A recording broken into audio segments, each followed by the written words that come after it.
ओम साई राम। नमस्कार। मैं अभय गोखले, भोपाल से। मैं पिछले 40-42 वर्षों से साईं बाबा की शरण में हूँ। आज एक अपना छोटा-सा अनुभव आपके साथ में शेयर करना चाहूँगा। ये बात वर्ष 1990 की है। हम बैंक के चारों ऑफ़िसर्स को बैंक ने नागपुर में एक ट्रेनिंग के लिए हमें भेजा था। उस ट्रेनिंग में एक एग्ज़ाम होनी थी और बैंक ने जो हमें ट्रेनिंग का लेटर दिया था उसमें क्लियरली लिखा हुआ था कि ये एग्ज़ाम आपको पास करनी है। यदि आप पास हो गए तो एक-एक इंक्रीमेंट आपको मिलेगा और यदि फेल हो गए तो हमारी अगली सैलरी से जितना भी ट्रेनिंग का एक्सपेंसेस है वो हमसे रिकवर होगा। खैर, नागपुर पहुँचने के बाद में मुझे ये तो मालूम था कि वर्धा रोड पर साईं बाबा का एक विशाल मंदिर है। मेरी बहुत इच्छा थी उस मंदिर में जाने की।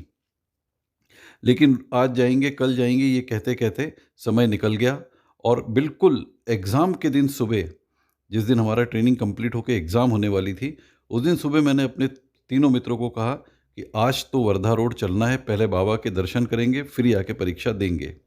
हम लोग सुबह-सुबह मंदिर के लिए निकले। उस समय वर्धा रोड जाने के लिए पब्लिक ट्रांसपोर्ट सिर्फ़ सिटी बसेस होती होती थी, लाल रंग की सिटी बसेस थी।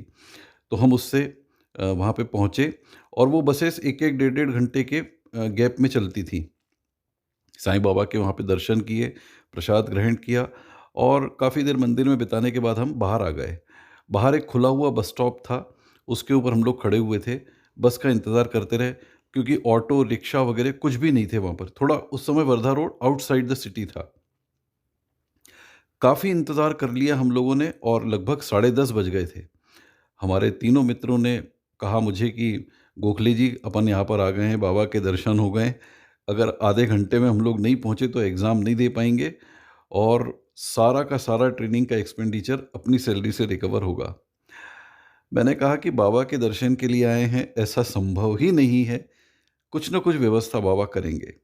वहाँ से जितनी भी प्राइवेट कार जा रही थी, उन सबको हम लोग लिफ्ट के लिए हाथ दे रहे थे लेकिन कोई भी वहाँ पे रुकने को तैयार नहीं था।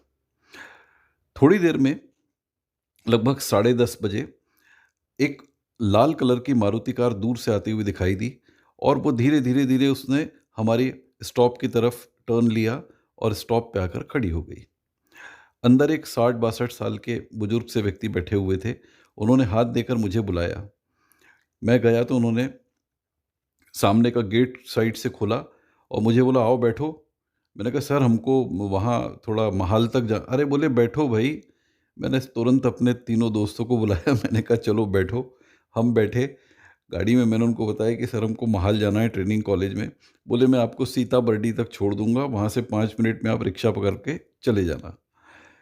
उस कार में सामने जो टेप रिकॉर्डर लगा हुआ था उसमें बाबा के भजन चल रहे थे और वो व्यक्ति बड़े मज़े से उस भजनों को गा रहे थे। हम भी साथ में मज़े लेते हुए भगवान के भजन गाते हुए आगे बढ़े।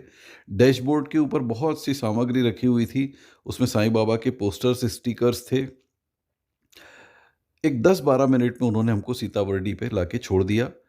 उतरते समय उन्होंने मुझे एक पैम्फलेट हाथ में दिया। तो वो पैम्फलेट शिरडी यात्रा का कुछ था, लेकिन उसमें साईं बाबा की एक फ़ोटो बनी हुई थी। मैंने उनको नमस्कार और धन्यवाद किया और हम लोग वहाँ से रिक्शा पकड़कर एक 5-7 मिनट में माहल पहुँच गए, हमारे ट्रेनिंग सेंटर पे और 11 बजे हमारी एग्ज़ाम स्टार्ट हुई। हमने सबने एग्ज़ाम दी। लगभग 1 महीने के बाद में जब हम भोपाल लौट के आ गए, तो फिर एग्ज़ाम का रिज़ल्ट आया। हम चारों दोस्त एग्ज़ाम में पास हो गए और इस प्रकार हमारा जो विश्वास था साईं बाबा के ऊपर, वो बिल्कुल अडिग रहा हमारा विश्वास और साईं बाबा ने ही कृपा की क्योंकि उस जगह पे कोई बसेस आ ही नहीं रही थी। 1-1 डेढ़-डेढ़ घंटे के गैप के बाद में बसेस आती थी। पता नहीं वो सज्जन कहाँ से आए और खुद उन्होंने रोका जबकि हमने उनको रोका ही नहीं था। लेकिन वो आके रुके और उन्होंने हमको अपने गंतव्य तक पहुँचाया। तो बाबा की ऐसी बहुत सी लीलाएँ हैं। आगे कभी फिर मुझे आप अवसर देंगे तो मैं फिर से अपनी कुछ और छोटी-छोटी लीलाओं को आपके साथ में शेयर करना चाहूँगा। ओम साईं राम, अनंत कोटि ब्रह्मांड नायक राजाधिराज योगीराज परब्रह्म, श्री सच्चिदानंद सद्गुरु साईनाथ महाराज की जय।